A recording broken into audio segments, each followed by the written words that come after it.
श्यामपुर नाम के गांव में सुवर्णा नाम की औरत रहा करती थी। सुवर्णा को एक 5 साल की बच्ची थी जिसका नाम था सीता। सीता बहुत ही बुद्धिमान लड़की थी। सुवर्णा के पति की मौत हार्ट अटैक आकर हुई थी। इसी वजह से सीता अपनी बच्ची को लेकर रहा करती थी।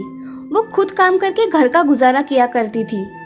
एक दिन सुवर्णा के पिता कांतिलाल उसके घर आए और उन्होंने सुवर्णा से कहा, सुवर्णा बिटिया कैसी हो? तुम्हारा घर कैसे चल रहा है? अच्छा चल रहा है पिताजी, कोई चिंता नहीं है। मैं और सीता ठीक है। बेटी, मेरी नजर में एक रिश्ता है तुम्हारे लिए। उसकी पत्नी का अभी देहांत हुआ है। उसे भी एक बीवी की जरूरत है। क्या तुम उससे शादी करना चाहोगी? आदमी अच्छा है।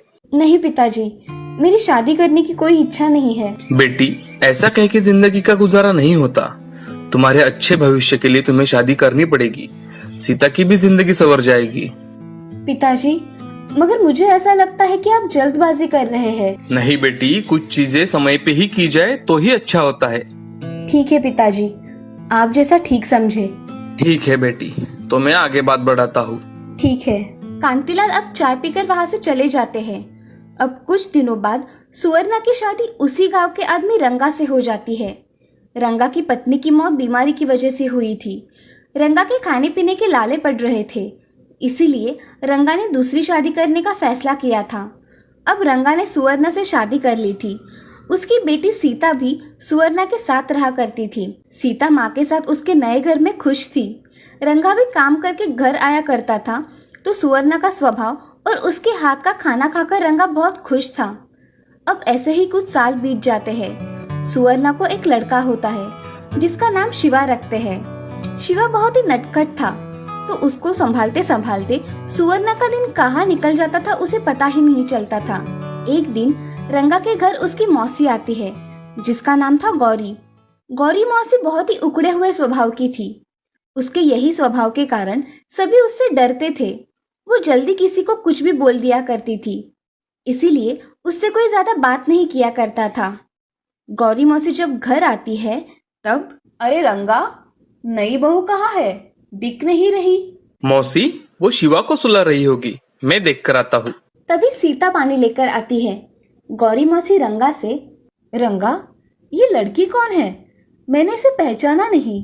अरे मौसी, ये सुवर्णा की पहले की बच्ची है। ये भी हमारे साथ ही रहती है। अच्छा, इसे कुछ काम आता है या नहीं? करती है, मगर ज्यादा कुछ नहीं आता उसे अभी तक। अरे, उसे ऐसे बिठाकर मत रखा करो, उसे भी काम आने चाहिए। काम करेगी तो कुछ ना कुछ सीखेगी, समझे? जी मौसी, मैं ध्यान रखूंगा। ऐसे दोनों की बातें हो रही थी, तभी सुवर्णा वहां आ जाती है और मौसी के पैर पड़ के उनका आशीर्वाद लेती है। उनके लिए सुवर्णा चाय बनाने चली जाती है। तभी मौसी हाथ मुंह धोने चली जाती है। थोड़ी ही देर में सुवर्णा चाय बनाकर लेकर आती है। रंगा और मौसी चाय पीकर बहुत खुश हो जाते हैं। तभी रंगा सुवर्णा से, सुवर्णा, मौसी हमारे घर महीना भर रुकने वाली है। उनके आदर सत्कार तथा खान पान में कोई कमी नहीं होनी चाहिए। अजी, ये क्या कहने की बात है? मैं उनका अच्छी तरह से ख्याल रखूंगी, आप चिंता मत कीजिए। ठीक है, मैं अभी काम पर जाता हूँ।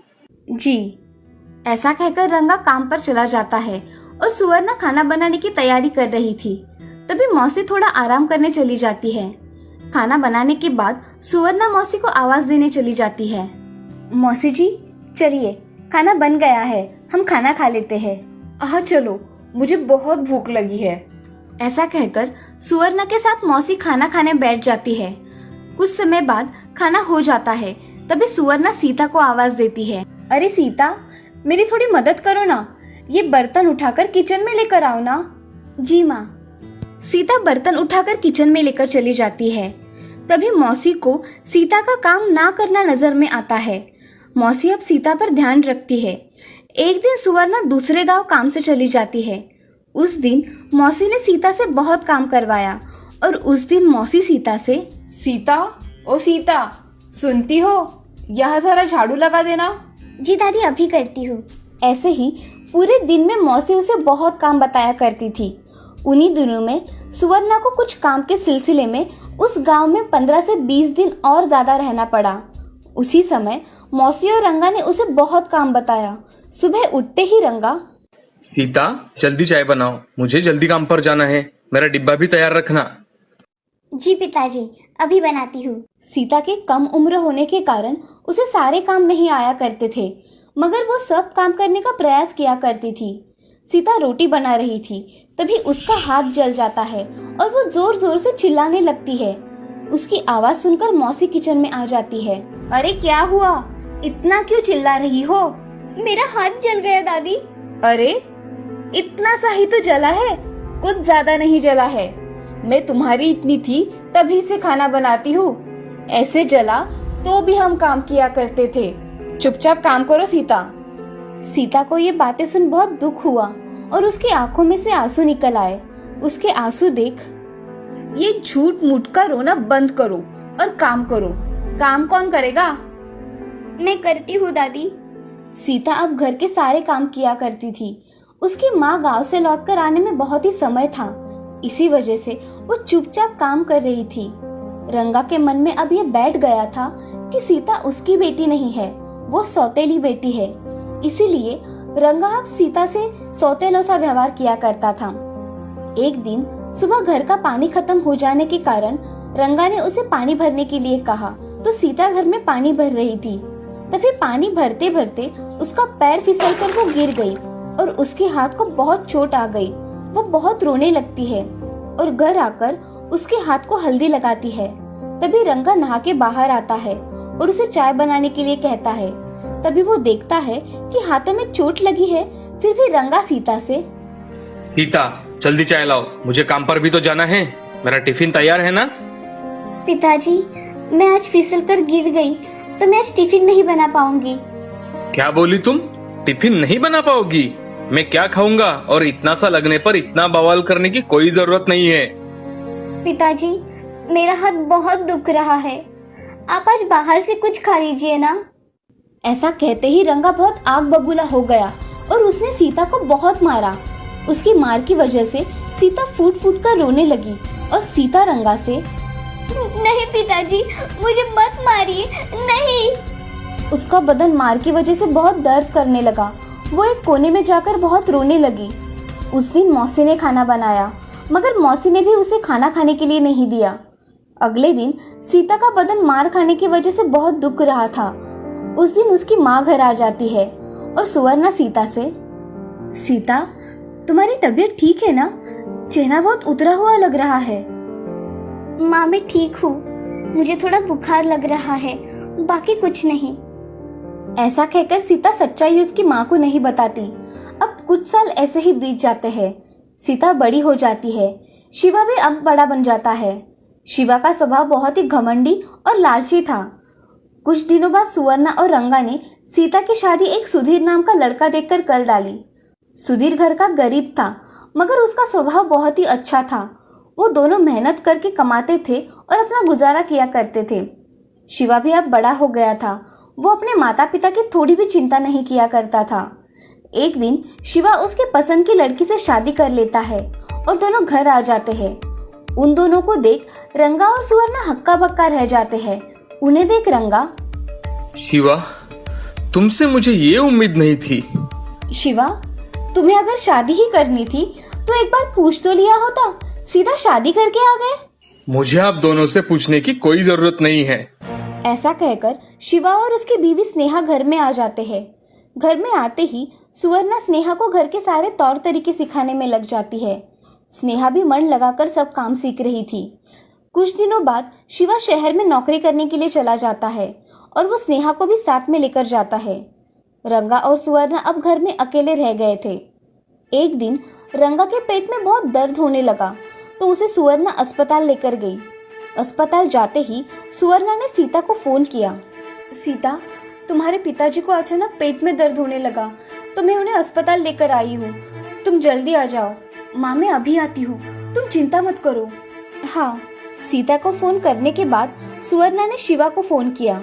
शिवा से सुवर्णा, बेटे तुम्हारे पिताजी के पेट में बहुत दर्द हो रहा था तो उन्हें मैंने अस्पताल में भर्ती कर दिया है, तुम जल्दी आओ बेटा। माँ, मुझे अभी एक अर्जेंट काम है, इसलिए मैं तो अभी नहीं आ सकता। तुम पिताजी को कहीं ना कहीं अच्छे अस्पताल में एडमिट करवा लो, ठीक है? बेटा, मुझे तुम्हारी बहुत जरूरत है, तुम थोड़ा समय निकाल के आ जाओ ना। अरे माँ, मैंने तुम्हें बताया ना, मैं अभी नहीं आ सकता, फिर भी तुम मुझसे कह रही हो कि तुम आओ। मैं नौकरी छोड़ छाड़ के नहीं आ सकता माँ, मैं नहीं आ पाऊंगा। ठीक है बेटा, मैं फोन रखती हूँ। हाँ रखिए। शिवा ऐसा कहकर उसकी माँ का फोन रख देता है और अपने काम पर चला जाता है। तभी थोड़ी देर में अस्पताल में सीता आती है। सीता को देख सुवर्णा, सीता तुम आ गई। डॉक्टर बोल रहे हैं कि उनकी किडनी खराब हो गई है, उन्हें दूसरी किडनी देनी पड़ेगी। मेरी किडनी भी नहीं चलती, अब मैं क्या करूं? माँ, मैं डॉक्टर से बात करके देखती हूँ। ठीक है। अब सीता डॉक्टर से मिलने जाती है और डॉक्टर से, डॉक्टर साहब मेरी किडनी मेरे पिताजी को चल सकती है क्या? आप जरा देख लीजिए ना, मैं देने के लिए तैयार हूँ। हमें आपका ब्लड लेना पड़ेगा, बाद में उसे मैच करके पता चलेगा आपकी किडनी उनको चलती है या नहीं। ठीक है डॉक्टर, आप मेरा ब्लड सैंपल ले लीजिए। नर्स उसका ब्लड का सैंपल लेकर टेस्ट के लिए भिजवा देती है। सीता बाहर आकर अपनी माँ के पास बैठ जाती है और कुछ समय बाद टेस्ट के रिपोर्ट आ जाते हैं। सीता की किडनी रंगा को चल सकती है, ये डॉक्टर बताते हैं। तभी सीता किडनी देने के लिए तैयार हो जाती है।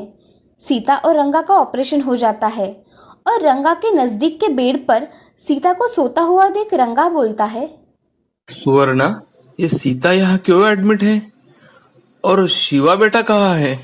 सीता ने आपको किडनी दी है, जिसकी वजह से आपकी जान बच सकी है। और रही बात शिवा की, तो शिवा आया ही नहीं है। रंगा ये बात सुनकर बहुत सोच में डूब गया और उसके आंख से आंसू निकलने लगे। तभी रंगा सुवर्णा से, सुवर्णा, जिसे मैंने कभी अपना माना ही नहीं, आज उसी ने मेरी जिंदगी बचाने के लिए खुद की जिंदगी दांव पर लगा दी। और जिसे अपना समझा वो तो एक बार मुझे देखने के लिए भी नहीं आया। मुझसे बहुत बड़ी गलती हो गई सुवर्णा, मुझे सीता से माफी मांगनी है। सीता को जब होश आएगा तब आप उससे बात कर लेना। अब आप आराम कीजिए। हाँ ठीक है। ऐसा कहकर रंगा सो जाता है। थोड़ी देर बाद दोनों को होश आता है। उसी समय रंगा सीता से, बेटी मुझे माफ कर दो मेरी बेटी, मुझसे बहुत बड़ी भूल हो गई, मैं तुम्हें कभी समझ ही नहीं सका। पिताजी आप ऐसे बात मत कीजिए, मैंने कोई एहसान नहीं किया है, एक बेटी का फर्ज अदा किया है। अब आप आराम कीजिए पिताजी। बेटी क्या तुमने मुझे माफ कर दिया?